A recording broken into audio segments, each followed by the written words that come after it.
It's hard to find good fan games out there, so I'm going to do a sequel to a sequel that's to a sequel with Sonic after the sequel. Now don't take my previous statement too seriously. I'm not saying that there's bad fan games in the same way that there's bad games put up for sale for consoles or the dumping ground of crap that Steam has become. Fan games are made by fans and are free, so you really can't say that the games are bad. It's a matter of them being made with unrefined skills, and given that a fan game can be made by anyone who downloads the game-making software, I'm not going to expect professional grade quality with someone who's just an amateur, and it would be unfair to criticize a game made by someone who's just learning. When I was in high school, I made a game in RPG Maker, I made some sprites and even made a level for a Sonic game in the Games Factory until my trial ran out. When I was in college, I befriended a guy who made fan games, and I even helped design some of the levels and threw in a couple of ideas. The fan game was actually featured in a European gaming magazine that was talking about the first Sphere game. I want to say it was PC Gamer Europe or Eurogamer, but I can't remember, because I lost my copy of the issue that they sent us. It was also featured in Witanium's top 5 games at the time.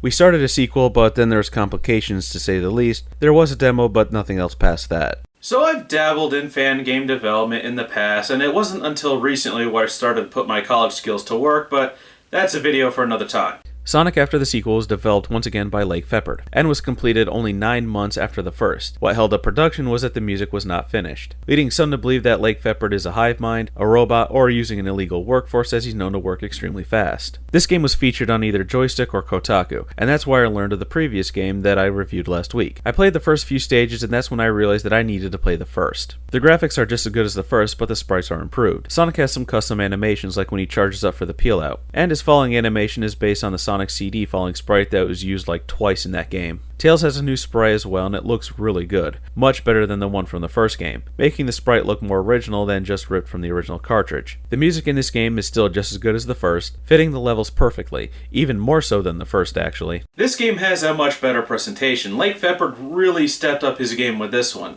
If the previous one was near professional, then this one is professional. Sonic can still use the spin dash and use the peel out, the latter not being instantly as powerful as the last game, adding some balance to it. And the peel out still isn't a figure 8, which is a little bit of a disappointment, and Tails still retains his abilities as well. The levels are still designed like a Sonic game, with lots of slopes and loops to keep up the speed with the right amount of platforming mixed in to give it that true Sonic experience. In addition to keeping it like the original games, there's more power-ups. There's still the speed shoes and invincibility, but there's new shields. There's the bubble shield, which gives Sonic a double jump and allows him to breathe underwater.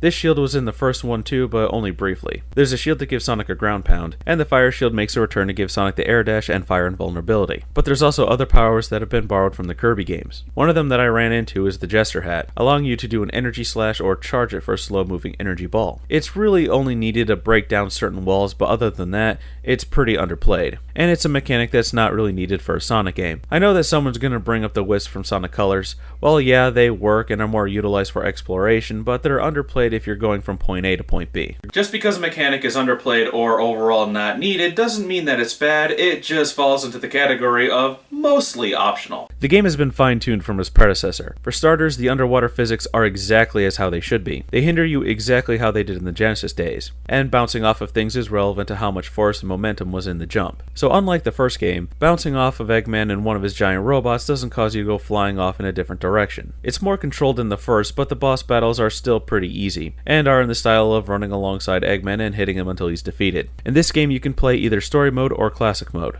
Story mode gives you the good ending automatically, while classic mode has you earn it. The game can also go into full screen as opposed to only a small window, something the first game lacked. Instead of switching back and forth between Sonic and Tails, you can choose to play as either one or the other as you go through the story, which is Sonic pursuing Eggman's Death Egg after it fell onto Angel Island, taking place between Sonic 2 and Sonic 3. Once again, everything in the game is done through pantomime, and the cutscenes are longer and even more action-packed, really adding to the game's presentation. As I said before, Sega really needs to pay this guy to put this game on consoles because of the love and devotion that he put into making them. Overall, this is a really good way to do a sequel. It keeps the core mechanics in place, improves upon the things that needed improvement, adds in a few new mechanics to give the game some new freshness, and steps up the presentation immensely to really show that it's more than just a sequel. The good thing about this game is that it's a standalone title. You don't need to play before the sequel to get what's going on. It's sad to see such a good fan game as just that. a fan game, and isn't something more, something that could be sold. I wish that developers and publishers would take more notice of the fans of their games, and instead of paying no mind to what they can do, or worse,